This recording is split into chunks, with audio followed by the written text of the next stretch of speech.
Hello and welcome to the interview on France 24. The shootings in Denmark have once again focused attention on the phenomenon of homegrown jihadists. Like the perpetrators of the Charlie Hebdo attacks in Paris, the Copenhagen shooter was not a foreign citizen. He was born and raised in Denmark. He had a background in criminal gangs, like those who committed atrocities in Paris, Ottawa, and Toulouse. Once again, the vexed issue of Muslim integration in Western societies has come up. And today I'm joined by a man who has an American perspective on that. Hussam Ayloush heads the Southern California chapter of the Council on American Islamic Relations, or CAIR. CAIR was created in the mid-1990s as an organization that challenges stereotypes of Islam and Muslims, and that mission became particularly important after the 9/11 attacks. Mr. Ayloush, thank you so much for being a guest on the interview. As an American Muslim, what are your initial thoughts about these attacks in Denmark? Sure, like any person in the world, we're outraged, horrified by the fact that some person would do that. It's a criminal gang behavior that has nothing to do with any religion, as many people have said. Obviously, it shouldn't be seen through a prism of Islam or the Muslim community of Europe. Of course, that's what's said after every terrorist attack, but don't you think there's still a general perception among the public that this is somehow to do with the religion of Islam? Absolutely. I mean, there is that false perception, and mainly because either we haven't done a good job as a Muslim community around the world in clarifying that difference, or there are those, few people in media or in politics who try to exploit these unfortunate terrorist acts to build up fear of Islam or maybe advance their own political careers. So it's a combination of both that actually both need to be addressed. Of course, on your blog, you actually quote the Quran and Muslim teachings a lot to, for example, rebut the Islamic State organization. You say this has nothing to do with the teachings of Islam. So beyond doing that, how, what other things could, for example, CARE, your organization, do to dispel this association between Islam and terrorism? I think being on shows like yours, making sure that we have enough spokespeople from the community in Europe and in the US who can make that case. But also we have to look at ISIS, not just as an ugly, bloody, murderous gang or cult. It's a manifestation and a reaction to many other factors, including unjust foreign policies that exist, the support of dictatorships that we in the West tend to do in that part of the world, the marginalization of certain communities throughout Europe, the obviously ignorance, the poverty, the economic injustices that exist. So ISIS didn't show up out of nowhere. I mean, there's an ugly context to it, and in order to address ISIS, we need to address that context. Do you feel that in the Western media there isn't enough discussion about the reasons for a group like ISIS to take shape? Oh, absolutely, because that's a deeper question, and that involves actually some soul searching, because we don't like to admit that the fact that we destroyed the infrastructure of Iraq, the fact that we remain silent on the atrocities in Syria, the fact that we supported a military coup in Egypt, are factors that are important factors that are pushing young people who are becoming more and more hopeless and helpless into the extremes, into the arms of extremist murderous groups such as ISIS. And of course, it's politically incorrect to suggest that foreign policy is somehow responsible for ISIS. Of course, it's not something that we at least not our politicians. Our politicians would like to depict the issue as a black and white, ugly, angry, extremist people who act in ways that is hard to understand. As hard as it is to understand, there's no debate. Normal people don't behave this way.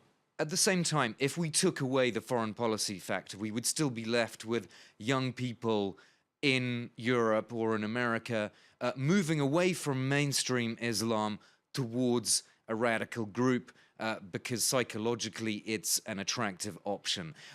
What is someone like yourself doing to counter that kind of radicalization? I mean, the key, we've had a successful model in the US, and that is the key to it is engagement. The key to it is keeping these people engaged in ways that will advance their interest in justice. We keep them involved in politics, civic engagement, social justice activism. That's why the number of American Muslims who have joined ISIS is very limited, a couple of dozens at most. And they tend to be people who have antisocial or social problems, problems with their families, lack of understanding of the religion. maybe we need to look at why is the number higher in Europe. Maybe because of the politics of marginalization. So also as communities, as governments, we have to work together to involve and integrate the local community here. Yeah. You have some experience of France, of course. What do you think is perhaps lacking in terms of civic engagement here? I mean, I've been here. I was invited by friends and Syrians group here to speak at one of their conferences, and I got a chance to meet with many young French Muslims, people who have been here as second and third and maybe fourth generation, and amazingly, still many of them tell me, I'm treated as a foreigner in my own country. If I go for a job interview, I'm still asked, where are you originally from? This is a person who was born and raised here, or maybe even their parents. So what we need to do is change how we define a citizen. And become more integrated.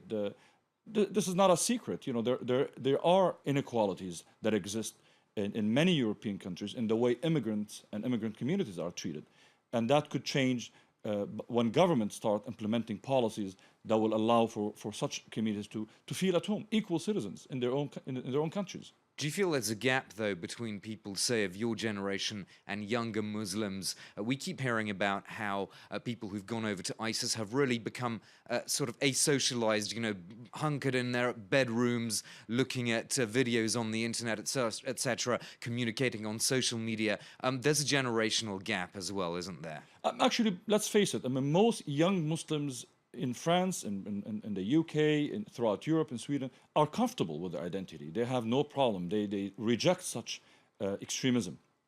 The people who might get attracted are people who are pushed into it in certain ways, either because of problems at home, lack of understanding of Islam, or a certain sense of injustice, social injustice.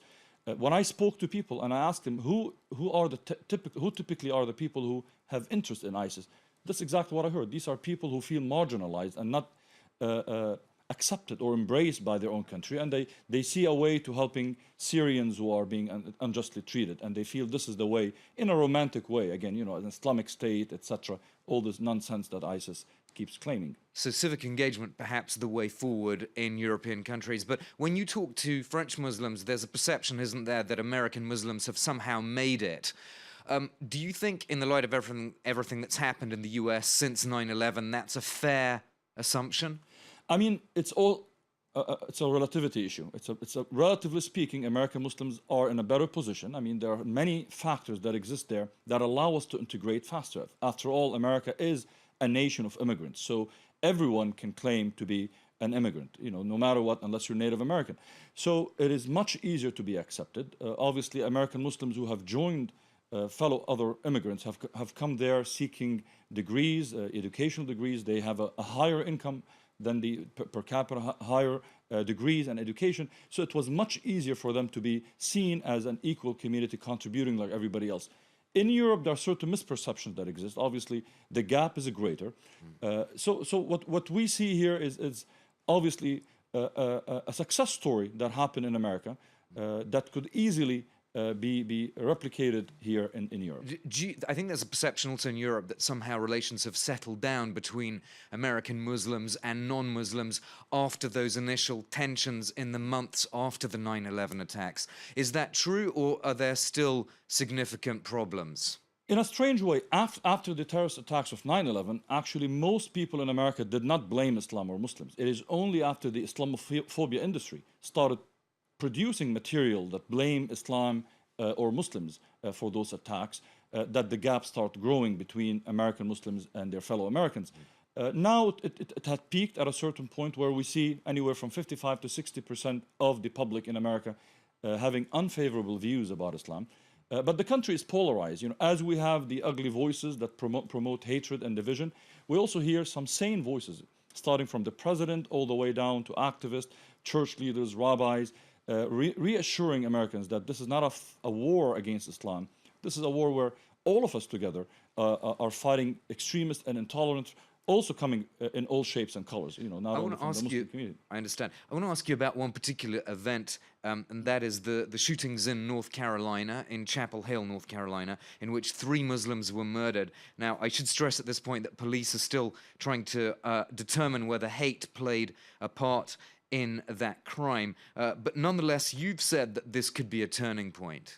It could be a turning point because, I mean, first of all, few people shoot execution style, 3 people over a parking dispute. So there's no doubt that there's an atmosphere, a rhetoric of anti-Muslim hatred that's building up through some media outlets or some pundits that keep building this fear of Islam and Muslims that might have led that person to treat these Muslims, especially the 2 of the ladies, the 2 ladies who were killed wear the headscarf, so they're obviously identifiable as Muslims.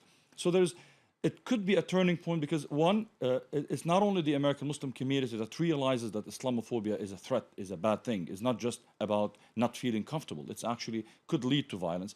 We've noticed that many fellow Americans have realized that, and it actually forced media, it forced all the way up to the president to comment on it and remind people that in America that's not acceptable. Intolerance is not something that we as Americans accept, and people who engage in it will always be seen as on the margin of the American society. It sounds like the picture in America overall is a bit healthier than in Europe. We'll have to end it there. We've run out of time, but thank you so much for being our guest on the interview, Hussam Ayloush from the Council on American Islamic Relations from Southern California. Thanks for watching the interview.